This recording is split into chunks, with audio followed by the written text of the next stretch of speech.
Hello friends, welcome to my YouTube channel. मैं Muskan Sangwan and आज हम करने जा रहे हैं क्लास 10th के ज्योग्राफी के चैप्टर फर्स्ट के एमसीक्यूज़। तो ये एमसीक्यूज़ हम क्यों कर रहे हैं, हम पहले लेसन पढ़ चुके हैं और एमसीक्यूज़ हम इसलिए कर रहे हैं क्योंकि आपके जो टर्म फर्स्ट के जो सिलेबस है उसमें उन एग्ज़ाम्स में एमसीक्यूज़ ही आएंगे, इसलिए हम एमसीक्यूज़ करने जा रहे हैं। तो चलिए अब हम शुरू करते हैं हमारा टॉपिक। तो फर्स्ट है, which one of the following type of resource is iron ore, यानी कि निम्नलिखित में से आयरन ओर किस तरह का रिसोर्स है, किस तरह का संसाधन है। तो ऑप्शन ए है रिन्यूएबल, बी है बायोटिक, सी है फ्लो और डी है नॉन रिन्यूएबल। तो जैसा कि अब हम जानते हैं रिन्यूएबल वो रिसोर्सेज होते हैं जो थोड़े से समय में हम रिन्यू कर सकते हैं। बायोटिक जो लिविंग थिंग्स होती हैं, लेकिन आयरन तो लिविंग थिंग्स नहीं है। फ्लो वो होते हैं जिन्हें हम यूज़ करते हैं, और जो जैसे वाटर, एयर, ये सभी होते हैं फ्लो रिसोर्सेज में आते हैं, और जैसे मनी है वो भी फ्लो में आते हैं। अब हम बात करते हैं नॉन रिन्यूएबल की। तो नॉन रिन्यूएबल वो रिसोर्सेज होते हैं जो शॉर्ट टाइम में रिन्यू नहीं किए जा सकते हैं। तो हमारा जो आंसर होगा वो होगा नॉन रिन्यूएबल रिसोर्सेज। अब हम बात करते हैं हमारे सेकंड क्वेश्चन की। तो हमारा सेकंड क्वेश्चन क्या है, under which of the following type of resource can tidal energy B put. तो जो निम्नलिखित टाइप्स ऑफ रिसोर्सेज हैं उनमें कौन से में हम टाइडल एनर्जी को रख सकते हैं। तो फर्स्ट है रिप्लेनिशेबल, जो ख़त्म हो सकती है, ह्यूमन मेड जो मनुष्य द्वारा बनाई गई है, बायोटिक जो नॉन लिविंग है, नॉन रिन्यूएबल जो थोड़े समय में रिन्यू नहीं की जा सकती है। तो इसका जो सही आंसर है वो होगा रिप्लेनिशेबल। अब हम बात करें हमारे थर्ड क्वेश्चन की, जो है in which place is terrace cultivation practised. तो कौन से स्थान पर टेरेस कल्टीवेशन की जाती है। तो जो टेरेस कल्टीवेशन है वो पंजाब में तो नहीं की जाती है, plains of Uttar Pradesh, plains में तो टेरेस कल्टीवेशन की ही नहीं जा सकती है, हरियाणा में भी प्लेन्स ही है। तो बचा हमारा ऑप्शन डी जो है Uttaranchal. So Uttaranchal is the correct answer. अब हम बात करें हमारे फोर्थ क्वेश्चन की। तो हमारा फोर्थ क्वेश्चन क्या है, in which of the following states is black soil found. जो हमारी ब्लैक सॉयल है वो कौन से स्टेट्स में पाई जाती है। तो फर्स्ट ऑप्शन है जम्मू एंड कश्मीर, सेकंड है गुजरात, थर्ड ऑप्शन है राजस्थान और डी है झारखंड। तो हमारी जो ब्लैक सॉयल है वो पाई जाती है गुजरात में। So Gujarat is the correct answer.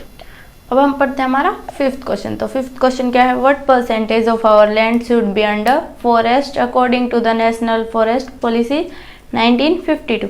तो इसका मतलब है कि 1952 की जो फॉरेस्ट पॉलिसी है, नेशनल फॉरेस्ट पॉलिसी, उसके अकॉर्डिंग हमारे कंट्री का कितना एरिया फॉरेस्ट के अंडर में आना चाहिए। तो इसका जो करेक्ट आंसर है वो हो जाएगा 33%।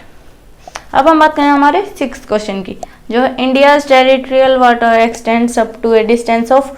इंडियन टेरिटोरियल जो वाटर है वो कहाँ तक होता है समुद्र में, कितनी डिस्टेंस तक होता है। तो 12 किलोमीटर तो नहीं होता है, 12 nautical miles, 19.2 miles, 200 nautical miles. तो इसका जो सही आंसर है वो है 12 नॉटिकल माइल्स। अब हम बात करें हमारे सेवंथ क्वेश्चन की, जो है resources that take long geographical time in their formation are called. जो रिसोर्सेज अपने फॉर्मेशन के लिए लंबा टाइम चाहिए होता है जिन रिसोर्सेज को, उन्हें हम क्या कहते हैं। तो रिन्यूएबल रिसोर्सेज वो होते हैं जो जल्दी रिन्यू कर सकते हैं हम, और जो रिजर्व होते हैं वो होते हैं जो हमें फ्यूचर के लिए रिजर्व करके रखें। कम्युनिटी रिसोर्सेज कौन से होते हैं ये सब हम पढ़ चुके हैं। ये वो रिसोर्सेज होते हैं जो पूरी कम्युनिटी के द्वारा यूज़ किए जाते हैं। तो अब बचा हमारा लास्ट ऑप्शन जो है नॉन रिन्यूएबल रिसोर्सेज। तो नॉन रिन्यूएबल रिसोर्सेज वही होते हैं, तो ये वो रिसोर्सेज होते हैं जिन रिसोर्सेज को बनने में लंबा टाइम लगता है। तो इसका जो सही आंसर है वो हो जाएगा नॉन रिन्यूएबल रिसोर्सेज। अब हम बात करते हैं हमारे 8th क्वेश्चन की, जो है area sown more than once in a year plus net sown area is. तो जो एरिया एक साल में बोया जाता है जो सोन है, और जो एग्रीकल्चरल ईयर में नेट सोन एरिया होता है, उन्हें अगर हम प्लस कर दे तो हमें क्या मिलता है। तो हमें मिलता है gross cropped area. So it is the right answer. अब अब हम करते हैं हमारा 9th क्वेश्चन जो है the total degraded land in our countries. हमारी कंट्री में जो टोटल डिग्रेडेड लैंड है वो कितनी है। तो हमारी कंट्री में टोटल डिग्रेडेड लैंड है 133 मिलियन हेक्टेयर्स भी नहीं है, 130 मिलियन स्क्वायर किलोमीटर भी नहीं है।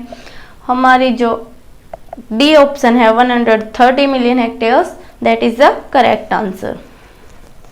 अब हम बात करें हमारे 10th क्वेश्चन की जो है in which of the following states mining has caused severe land degradation. इन निम्नलिखित में से कौन से राज्यों में जो माइनिंग है, जो खदानों में खोदा जाता है, जो भी कुछ मिनरल्स प्राप्त करने के लिए, कुछ मेटल्स पाने के लिए, उससे लैंड डिग्रेडेशन सबसे ज़्यादा कौन से स्टेट में हो। तो इसका जो सही आंसर है वो हो जाएगा झारखंड, क्योंकि झारखंड में सबसे ज़्यादा माइनिंग की जाती है। अब हम चलते हैं हमारे 11th क्वेश्चन की तरफ। तो हमारे 11th क्वेश्चन है the main cause of land degradation in Punjab, Haryana and western Uttar Pradesh. तो इसका मतलब है कि जो मेन कॉज है लैंड डिग्रेडेशन का, जो मेन कारण है पंजाब, हरियाणा और वेस्टर्न उत्तर प्रदेश में, वो क्या है। तो इसका जो मेन कारण है, मेन रीजन है, वो है ओवर इरिगेशन, जिसकी वजह से लैंड डिग्रेडेशन सबसे ज़्यादा होती है पंजाब, हरियाणा और वेस्टर्न उत्तर प्रदेश में। अब हम बात करते हैं हमारे 12th क्वेश्चन की which is the most common soil of northern India. जो हमारा नॉर्थर्न इंडिया है, उत्तर भारत है, उसकी जो मोस्ट कॉमन सॉइल है, सबसे ज़्यादा कौन सी मिट्टी पाई जाती है उसमें, वो है ब्लैक सॉइल। ब्लैक सॉइल तो नहीं पाई जाती है। लैटराइट सॉइल वो हमारे पश्चिमी घाट और पूर्वी घाट में पाई जाती है। जो एलुवियल सॉइल है वो मोस्ट कॉमन सॉइल है नॉर्थर्न इंडिया की। So correct answer is alluvial soil. अब हम बात करें हमारे 13th क्वेश्चन की जो है red soil is mostly found in. जो रेड सॉइल है सबसे ज़्यादा कहाँ पर पाई जाती है। तो इसका जो आंसर हो जाएगा parts of Jammu and Kashmir तो नहीं है। अपर गंगा प्लेन्स, जो गंगा प्लेन्स है उसमें रेड सॉइल नहीं पाई जाती है। तो इसका सही आंसर है वो हो जाएगा eastern and southern parts of Deccan plateau. Deccan का जो पठार है उसके पूर्वी और दक्षिणी भागों में रेड सॉइल ज़्यादातर पाई जाती है।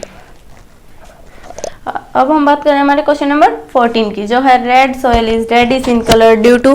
जो हमारी रेड सॉइल है वो लाल रंग की किस लिए होती है, किसकी वजह से होती है। तो ऑप्शन ए है हाई क्ले कंटेंट, जो मिट्टी का कंटेंट होता है उसमें, उसकी वजह से। तो ये तो हमारा रॉन्ग हो जाएगा। प्रेजेंस ऑफ कंकर नोड्यूल्स इन सब सॉइल, जो सब सॉइल है उसमें कंकर नोड्यूल्स ज़्यादा होने की वजह से, तो ये भी नहीं होगा। ऑप्शन सी है diffusion of iron in igneous and metamorphic rocks. जो मेटामॉर्फिक और इग्नियस रॉक्स हैं उनमें आयरन के डिफ्यूजन के कारण। So it is the correct answer. अब हम बात करें क्वेश्चन नंबर 15 की विच of the following is not important for soil formation. जो हमारी सॉइल फॉर्मेशन है उसके लिए इन निम्नलिखित में से कौन सा इंपॉर्टेंट नहीं है। तो ऑप्शन है relief, parent rock, climate and duration of day. अब आप सोच रहे होंगे कि ये तो सभी इंपॉर्टेंट, लेकिन जो ड्यूरेशन ऑफ डे है कि दिन कितना लंबा है या कितना छोटा है, वो इसमें इम्पोर्टेंट नहीं है सॉइल फॉर्मेशन के लिए। So option D is the correct answer. अब हम बात करें क्वेश्चन नंबर 16 की जो है black soil is also called. जो ब्लैक सॉइल है उसे हम क्या कह सकते हैं। और सो ब्लैक सॉइल का जो दूसरा नाम है बांगर, खादर, रेगर और ह्यूमस। इनमें से जो ब्लैक सॉइल का नाम है वो है रेगर। सो this is the correct answer. अब हम पढ़ते हैं हमारा क्वेश्चन नंबर 17 जो है black soils are common in. जो काली मिट्टी है वो सबसे ज़्यादा कहाँ पाई जाती है, कौन से रीजन में वो कॉमन है। So Deccan trap region, Kashmir valley, Ganga valley, northern plains. So जो हमारी ब्लैक सॉइल है वो किस में कॉमन है, दक्कन ट्रैप रीजन में। सो this is the correct answer. अब हमारा नेक्स्ट क्वेश्चन है laterite soil is very useful for growing. ये कौन सी क्रॉप ग्रो करने के लिए यूजफुल होती है लेटराइट सॉइल। तो फर्स्ट ऑप्शन है rice, wheat and mustard. So ये ऑप्शन हमारा गलत है। Tea, coffee and cashew nut, pulses, sugar cane and raisin, none of the above. हमारा जो करेक्ट आंसर है वो होगा tea, coffee and cashew nut. So this is the correct answer. अब हम बात करें क्वेश्चन नंबर 19 की जो है black soil is deficient in. जो ब्लैक सॉइल है वो डेफिशिएंट किस में होती है, calcium carbonate, magnesium potash, phosphoric content. तो इसका जो करेक्ट आंसर है वो हो जाएगा फॉस्फोरिक कंटेंट्स में। अब हम बात करें हमारे लास्ट क्वेश्चन की, जो है black soil is favourable for the growth of. जो ब्लैक सॉइल है वो किस क्रॉप की ग्रोथ के लिए इम्पोर्टेंट होती है या फिर सही होती है। सो पैडी एंड वीट ये तो गलत हो जाएगा। नट्स भी अलग सॉइल में उगाए जाते हैं, सीरियल्स भी नहीं। कॉटन जो है उसके लिए सबसे ज़्यादा फेवरेबल होती है black soil. So cotton is the right answer. अब इसके बचे हुए एमसीक्यूज हम नेक्स्ट वीडियो में करेंगे। Thanks for watching my video. और अगर आपको ये वीडियो पसंद आई हो तो please like, share and subscribe. Thanks for watching my video again.